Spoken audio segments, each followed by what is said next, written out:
Salut les amis, c'est Rototo, ravi de vous retrouver sur ma chaîne pour une petite vidéo Rototo Game consacrée aujourd'hui à un jeu extrêmement connu, du moins par la plupart d'entre vous. J'ai nommé Sniper Elite V2, un jeu qui n'est pas vraiment récent puisque Sniper Elite est sorti je crois en mai 2012, mais qui évidemment du fait de son thème consacré à la Seconde Guerre mondiale rentre tout à fait dans la spécialisation de ma chaîne qui, comme vous le savez, est une chaîne de divertissement vidéoludique plutôt axée autour de l'historique et en particulier de la Seconde Guerre mondiale. Et je suis assez excité, je dois bien le dire, parce que Sniper Elite, c'est un jeu que j'attendais depuis longtemps. Non pas qu'il n'était pas disponible, mais je trouvais qu'il était relativement cher. Alors moi, je ne sais pas comment vous fonctionnez de votre côté en ce qui concerne vos achats, mais je dépense rarement de grosses sommes dans les jeux vidéo. C'est une question de budget déjà d'une, et puis je trouve que c'est pas forcément utile de dépenser 50, 60, 70 euros pour un jeu dont on n'est même pas certain qu'il soit vraiment optimisé. Voilà, on le connaît pas nécessairement bien, on peut avoir de mauvaises surprises. Donc moi par habitude, j'ai tendance à justement attendre que les jeux soient disponibles en promo pour les acheter. Ça me permet déjà d'une d'avoir un feedback par rapport à ceux qui y ont déjà joué et qui peuvent donner des avis critiques intéressants. Et ça permet également donc de pouvoir jouer à des jeux relativement bon marché. Et en ce qui concerne Sniper Elite, eh bien, je dois reconnaître que j'attendais depuis très longtemps parce que je trouve que ce jeu coûtait quand même relativement cher. Il était encore récemment disponible sur Steam au prix de 27,99 €. On est quand même en juin 2015 pour un jeu sorti en mai 2012. Je trouvais que c'était quand même un peu cher. Et là, figurez-vous que ce week-end, Steam est en train de brader, fait des soldes monstrueuses. Alors, bon, si vous avez un compte Steam, je vous invite à aller y jeter un coup d'œil. Il y a vraiment de bonnes affaires à faire. Même pour des jeux relativement récents, on peut arriver à avoir des prix intéressants. Et pour des jeux un peu plus anciens, ma foi, c'est vraiment plus que bon marché. Et à titre d'exemple, donc là j'ai acheté Sniper Elite V12 au prix modique de 6,99 € au lieu de 27,99 €. Considérable. Et en plus, dans la foulée, j'ai également acheté la suite de Sniper Elite V2, c'est-à-dire Sniper Elite 3, qui lui par contre est sorti en juin 2014, qui était encore récemment au prix de 45,99 €. Et je viens de l'acheter pour seulement 13,79 €, 80% de réduction, c'est énorme. Voilà, donc je suis hyper content, hyper heureux. Et j'ai décidé de faire donc cette petite vidéo pour vous présenter ce fameux jeu Sniper Elite. Alors je vais faire un gameplay. On va commencer par un premier épisode qui va durer, je pense, entre 20 et 30 minutes en gros. Le temps de faire la mission, je pense, la première mission, je sais pas combien de temps elle va nous prendre. Et si cette série vous plaît, eh bien on fera la suivante, la 2, la 3 et ainsi de suite. Alors j'essaierai de faire peut-être tout le jeu si, du moins si ça vous intéresse. Si ça vous intéresse pas, on s'arrêtera au bout de quelques épisodes et puis je vous présenterai Sniper Elite 3. Et puis j'ai d'autres projets également en cours, donc ça on en parlera une autre fois. On va pas passer trop de temps dans le blabla, on va tout de suite lancer la présentation du jeu. Juste un petit pitch concernant Sniper Elite, de quoi il retourne. En fait c'est un jeu, donc comme je vous l'ai dit et comme vous l'avez compris, qui se situe dans un contexte de Seconde Guerre mondiale. Mais qui est basé dans un système un peu d'infiltration, un peu à la Splinter Cell pour ceux qui connaissent. C'est-à-dire qu'en fait on est un petit peu comme dans les forces spéciales, mais ça se passe donc en 1944-45, on est vraiment vers la fin de l'Allemagne nazie, un peu de temps avant la chute du Reich. Et nous incarnons un sniper américain nommé Carl Faburn, qui va être chargé de réussir un certain nombre de missions d'infiltration et d'élimination de personnages dangereux au sein du Reich agonisant. Ceci afin de permettre d'empêcher notamment donc les Russes de pouvoir mettre la main sur des scientifiques ou des plans de technologie nazie qui pourraient leur être utiles pendant la guerre froide qui s'annonce à l'issue donc de la fin du Troisième Reich. Voilà en gros le contexte. Alors, je ne vais pas parler plus longtemps, on va lancer une nouvelle campagne. Je vous l'annonce, j'ai fait la première campagne rapide pour voir un petit peu comment ça fonctionnait. Je ne suis pas allé très loin. Je lance tout de suite la première campagne comme au début et on va la découvrir ensemble. Et je vous la commenterai en direct pour garder de la spontanéité. Alors, hop, on fait solo. Nouvelle partie. Oui, bon, c'est pas grave, on s'en fiche, on y va. Je la prends en tireur d'élite. Hop, et je lance la partie. Je vous L'armada laisse écouter. d'Hitler, hier si foudroyante, battait en retraite. Les Alliés à l'ouest et les Russes à l'est finissaient de réduire en miettes ce qu'il restait du Reich. L'armement des Allemands était leur dernier espoir. La roquette V2, formidable bond en avant dans l'histoire de la technologie militaire, l'avènement d'une nouvelle forme de guerre. Inhumain, fulgurant, inattendu. Les nazis larguèrent 3000 bombes sur Anvers, Paris et Londres, dans une tentative désespérée de renverser le cours de l'histoire.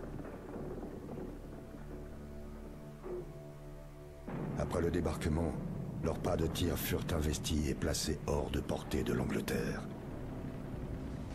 Mais les Alliés s'intéressaient déjà à la guerre suivante. Les Américains rassemblaient les experts allemands en aéronautique dans le cadre de l'opération Overcast. Bien des architectes du programme V2 avaient été enrôlés, mais pas tous. Berlin encerclé, les dernières défenses allemandes capitulant. À quelques jours d'une défaite totale, les scientifiques encore en ville tomberaient bientôt entre les mains des Russes. J'étais chargé d'empêcher cela.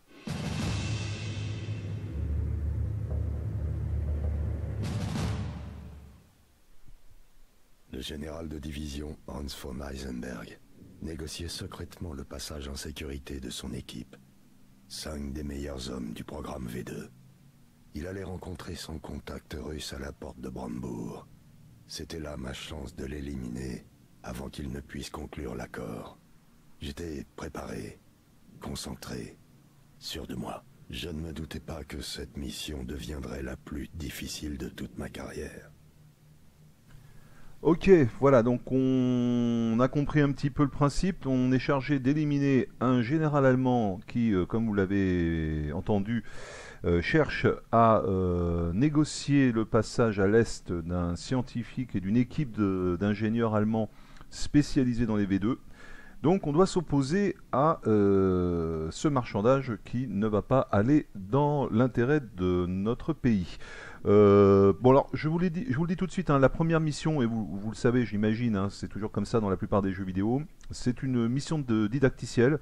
Ça va pas être franchement hyper captivant, mais néanmoins, voilà, ça va nous permettre un petit peu de nous familiariser avec le jeu, et je vais faire en sorte qu'elle soit la moins inintéressante possible. Alors je commence tout de suite la partie, on y va. Voilà. Alors vous voyez que ça se joue à la 3e personne.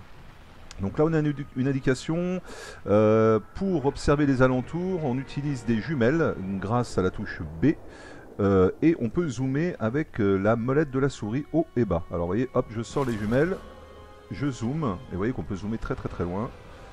Voilà, ce qui nous permet donc de pouvoir observer efficacement les alentours à la recherche d'un éventuel sniper ennemi ou de soldats allemands qui pourraient se situer dans les ruines aux alentours. Voilà, je réappuie sur la touche B, on a fini la première initiation, maintenant on est debout. Rendez-vous vers le bâtiment indiqué par le marqueur.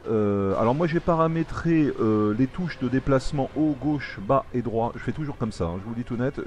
Moi je joue jamais avec WASP comme ça l'est généralement par défaut.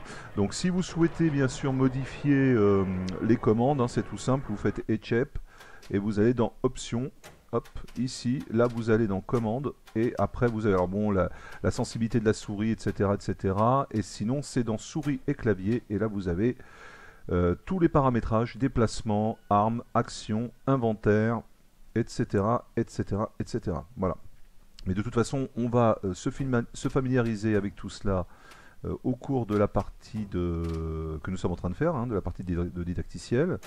Donc on va le faire en direct, sans rentrer dans les détails des commandes.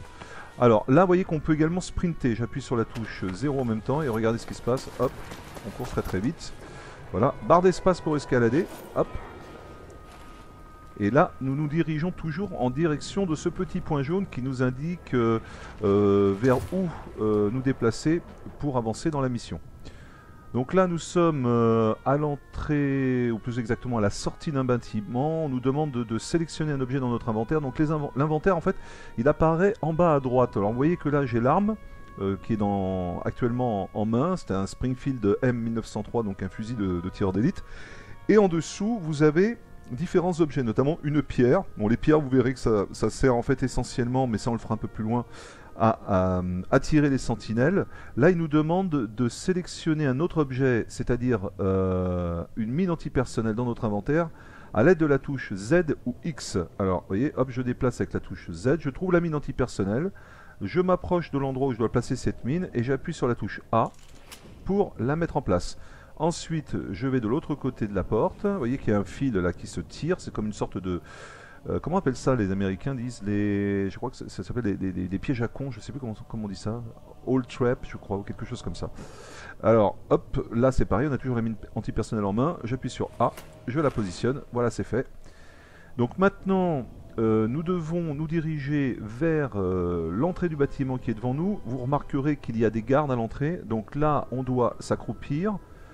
Pour ce faire, hop, moi c'est CTRL droit, parce que ça se situe à côté des touches de direction, donc c'est plus pratique pour modifier notre position au fur et à mesure de la progression dans le jeu. Voilà, donc là on se place derrière cette ruine de Halftrack, et on doit distraire l'ennemi à l'aide d'une pierre. Donc là pareil que pour la mine antipersonnelle. Voilà, où on entend les gardes qui tchatchent en allemand. Ça, c'est toujours pour nous avertir qu'il y a des Allemands pas très loin. Donc, je cherche la pierre, je la trouve. Vous voyez, elle est ici. J'appuie sur A tout en le maintenant. J'obtiens donc une courbe qui m'indique à quel endroit ma pierre va être lancée. Et quand je suis satisfait de l'orientation de mon jet, je relâche. Et hop, la pierre part à l'endroit que où j'ai voulu la lancer. Cela attire les gardes et on profite de leur distraction pour contourner le Halftrack et pénétrer dans le bâtiment. Voilà, donc ça ce sont des méthodes d'infiltration qui nous seront utiles bien sûr au cours des missions suivantes. Vous déplacez en position couchée, etc. Ah oui, alors voilà, donc là, en maintenant la touche qui sert habituellement à s'accroupir, hop, on se retrouve en position couchée et on peut se déplacer en avançant avec les touches de direction ou avec les touches WASP par défaut.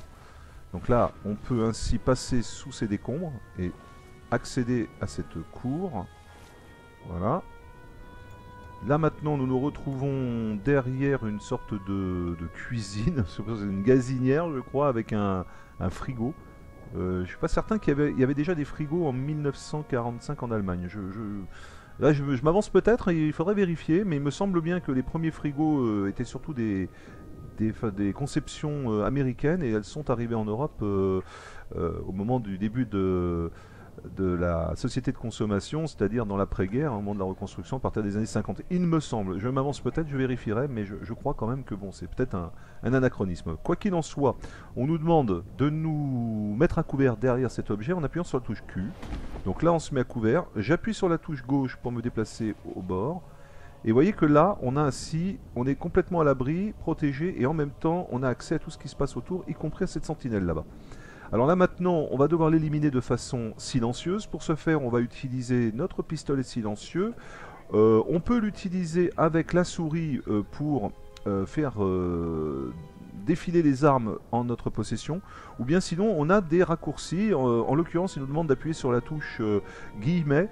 C'est la touche guillemets, en fait ça correspond à la touche 3 tout simplement. Alors j'appuie sur la touche 3 et hop, vous voyez, je m'empare de mon pistolet en silencieux, un Welrod, et j'appuie ensuite sur le bouton droit, donc souris 2, pour sortir de ma couverture et en même temps obtenir un curseur de visée. Je mets le curseur de visée sur le crâne de la sentinelle, puis j'appuie sur le bouton, sur le clic gauche, et pan, tire à la tête. Et vous voyez que les tirs en fait génèrent des points. Alors ça va être en grande partie l'intérêt du jeu, que ce soit avec le pistolet en silencieux, le fusil ou la Thompson, ou même une autre arme, parce qu'on peut également prendre des armes, looter des armes sur les cadavres allemands. Le but va être de réussir des tirs les plus intéressants possibles pour générer des points. Ces points vont nous permettre de faire progresser notre personnage, d'obtenir de nouvelles armes, parce qu'il faut savoir que dans ce jeu on peut également jouer en multijoueur. Enfin bon, je ne le connais pas encore très bien, il y a encore des choses que j'ai pas forcément totalement découvertes, mais on le fera et on le verra ensemble au fur et à mesure. Alors là on nous demande d'utiliser une mine pour transformer le cadavre en piège. Donc toujours pareil, touche ZX, là je prends la mine, je clique sur A. Voilà, j'ai installé la mine près du cadavre, elle doit se trouver, voilà, ici. Ce qui fait que quand une sentinelle va passer à proximité, logiquement en voyant le cadavre, elle va tout de suite s'en approcher et elle va exploser sur la mine. Donc ça c'est un piège classique que l'on pourra utiliser par la suite. Voilà, donc nous nous approchons de cette barrière, barre d'espace pour sauter par-dessus. Je continue à avancer en position accroupie pour me faire le plus discret possible. C'est pour ça que je n'ai pas encore souhaité me redresser, mais on pourrait tout aussi bien avancer beaucoup plus rapidement. Alors voilà, donc on a une petite vidéo d'intro là maintenant. Apparemment c'est la porte de Brandebourg, si je ne me trompe pas.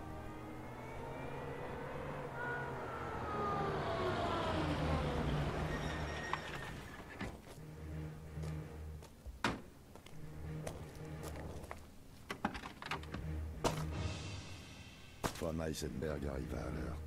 Il ne tenta pas de me cacher son visage. Son contact russe non plus.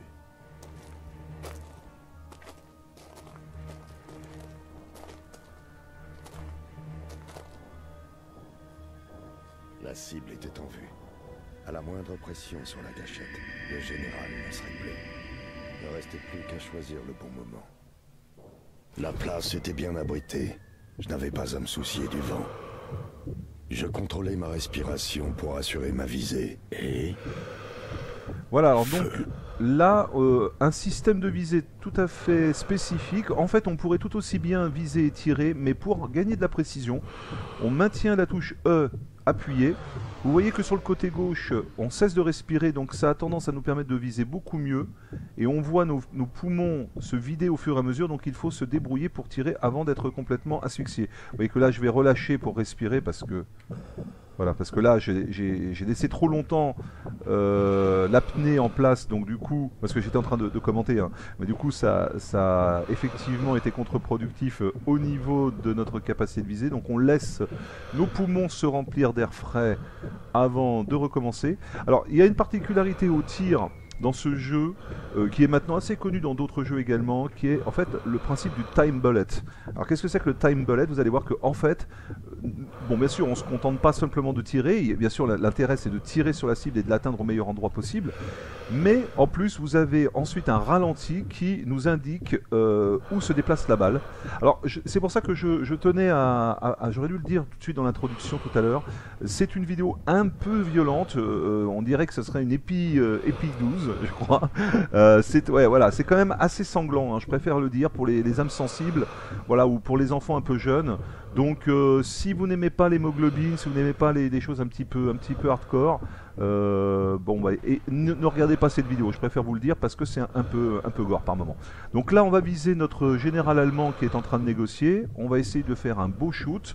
Donc j'appuie sur E, je retiens ma respiration, je place mon curseur sur la tempe et voilà notre fameux time bullet.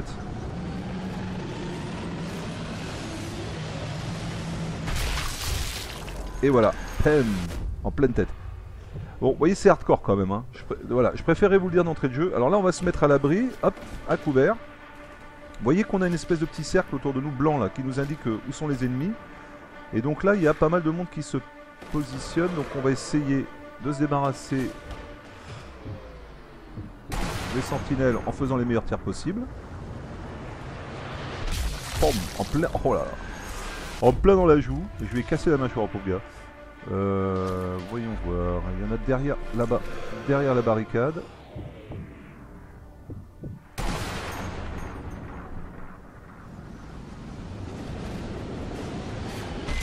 Ah, c'est beau ça. Et en plus en mouvement. Hein. Tir mouvement à la tête. 172 mètres 80. Ah, alors là il y a des mondes un peu plus près.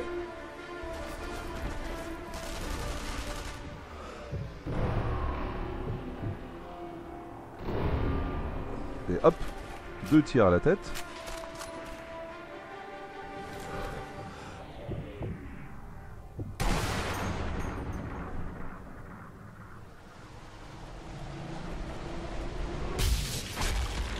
Là par contre je l'ai eu à l'épaule.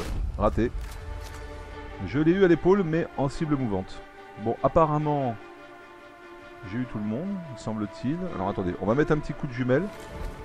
Pour voir si on a oublié personne. Ah non, il y a encore quelqu'un là-bas. Alors, hop.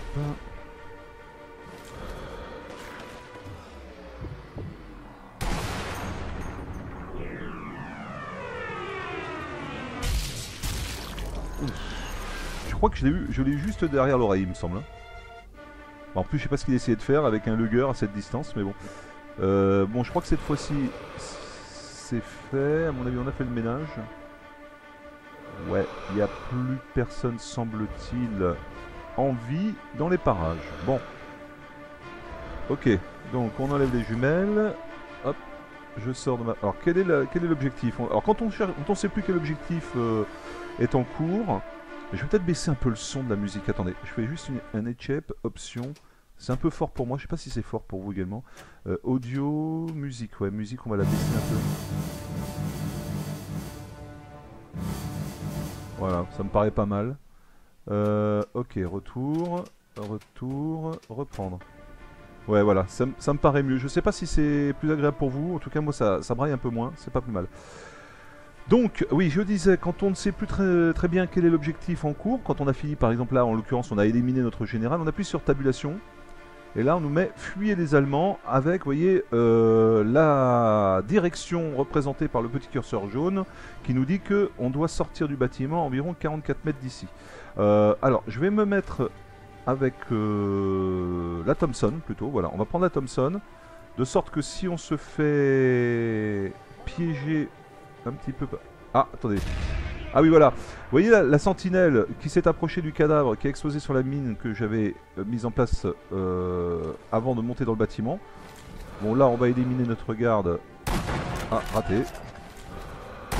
Voilà. Cette fois-ci, je l'ai eu.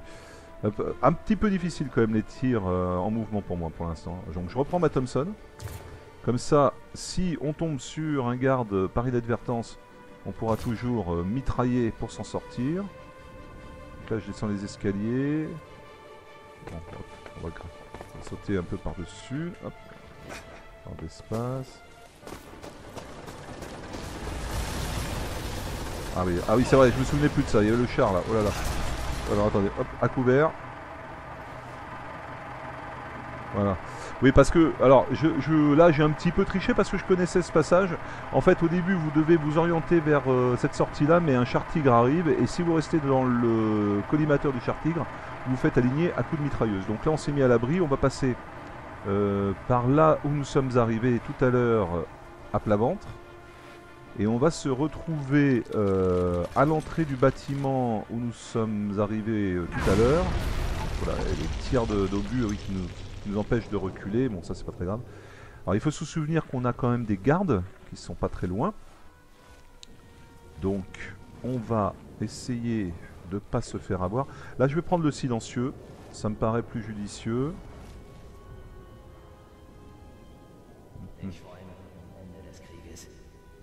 Soldaten Deutschland, ihr solltet dankbar dafür sein, kämpfen zu dürfen.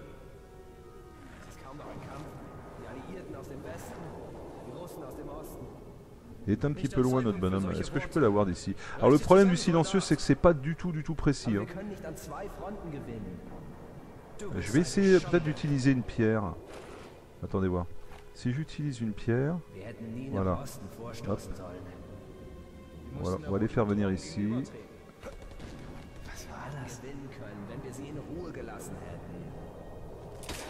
Merde. Ah, j'ai complètement raté. Bon voilà, là c'est bon, j'ai fait mon petit ménage. Sans me faire repérer, j'ai complètement loupé mon premier tir, c'est ridicule. Il revient pas l'autre gars? J'ai éliminé plusieurs... Ah voilà, voilà, hop. Impeccable, mais je crois qu'ils sont tous neutralisés, il me semble. Attendez, je vais me mettre accroupi en restant à couvert. Hop, voir un petit peu ce qu'il y a autour. Ça me paraît dégagé, semble-t-il. Que je regarde quand même en face si... Je me rappelle plus s'il y a des tireurs embusqués de l'autre côté. Il me semble que non. Non, je crois pas. Ok, donc, hop, on sort de là. Ah, il y en a encore un là-bas. Est-ce qu'il reste de dos? Je pourrais m'approcher de lui et lui mettre une... Ouais, je pense que je vais pouvoir m'approcher, il m'a pas entendu. On va s'approcher suffisamment et... Voilà. Élimination. Donc là, on est bon, on peut se dépêcher un peu plus maintenant. Je vais prendre la mitrailleuse, la Thompson, pardon. Pour être un petit peu plus sécure.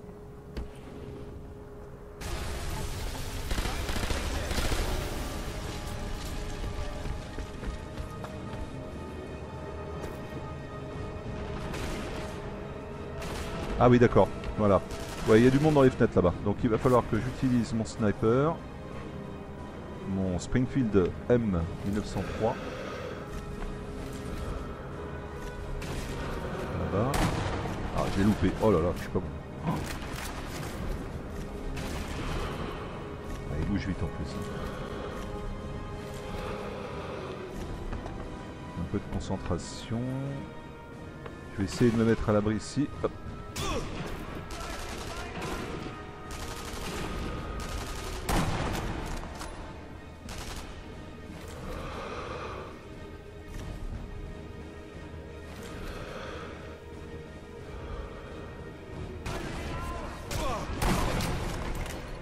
Ah, c'est pas vrai.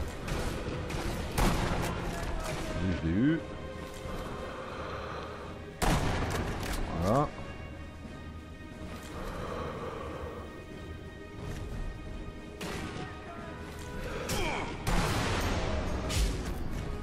Ok.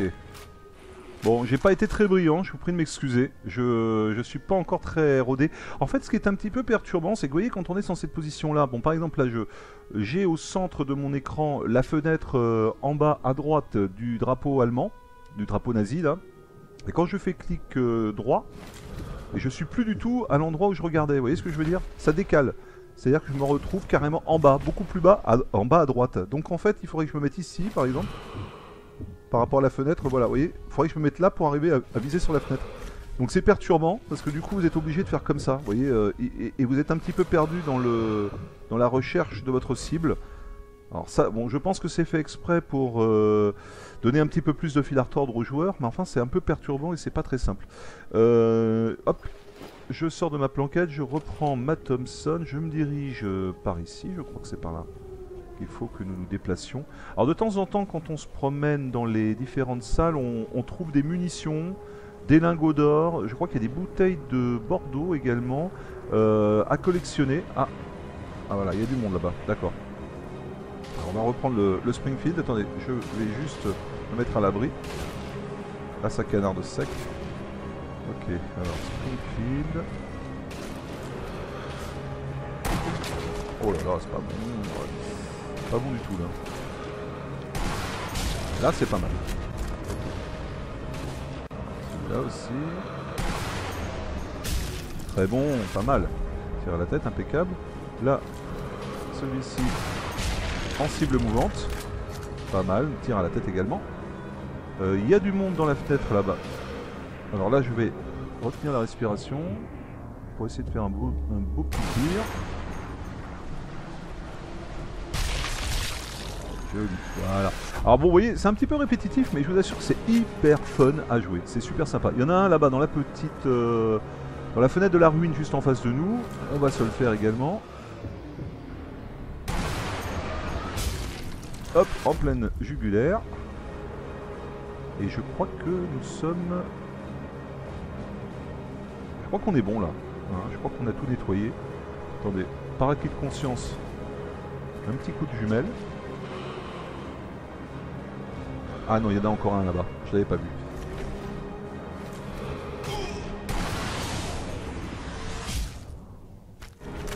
Voilà.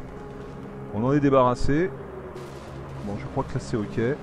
Alors, hop, je sors de là, je refais un petit coup de tabulation. On va tuer les Allemands, ok, mais par où? Ah oui, donc je saute par ici, c'est ça, je vais prendre... Attendez, je reprends la mitrailleuse, la Thompson décidément. Barre d'espace pour sauter. Von Heisenberg C'est bon. est mort. J'étais désormais engagé. Les Russes et les Allemands sauraient que j'étais là.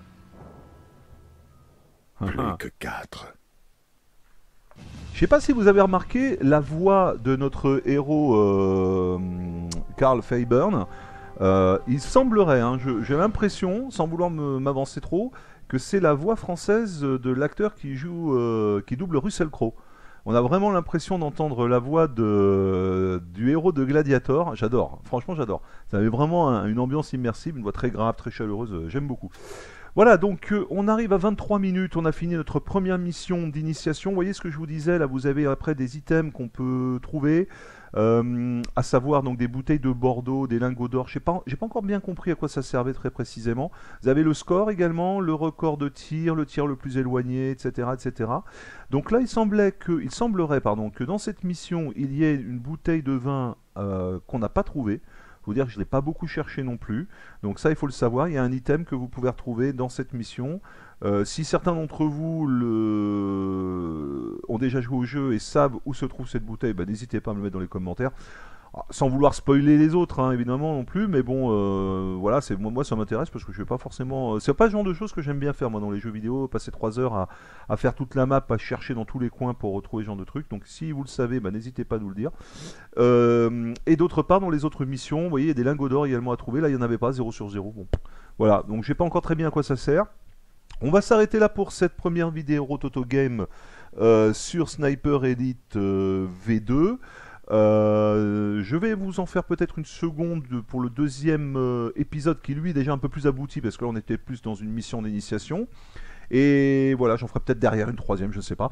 Et en fonction de l'intérêt que vous trouvez à cette petite série gameplay, bien écoutez, un petit commentaire, un petit like, ça fait toujours plaisir. Pour les nouveaux, n'hésitez pas à vous abonner à ma chaîne, bien sûr. Ça me permet de continuer, d'être encouragé dans le divertissement que je cherche à vous offrir. Voilà, et puis sinon, dans le cas contraire, bah écoutez, tant pis, si ça ne vous plaît pas, c'est vous qui décidez, vous êtes les rois, et comme bien évidemment d'habitude, eh bien dans ce cas-là, on fera autre chose. On proposera une nouvelle vidéo. Voilà, je vous dis à très vite les enfants, et on se retrouve pour le prochain épisode. Ah, ciao!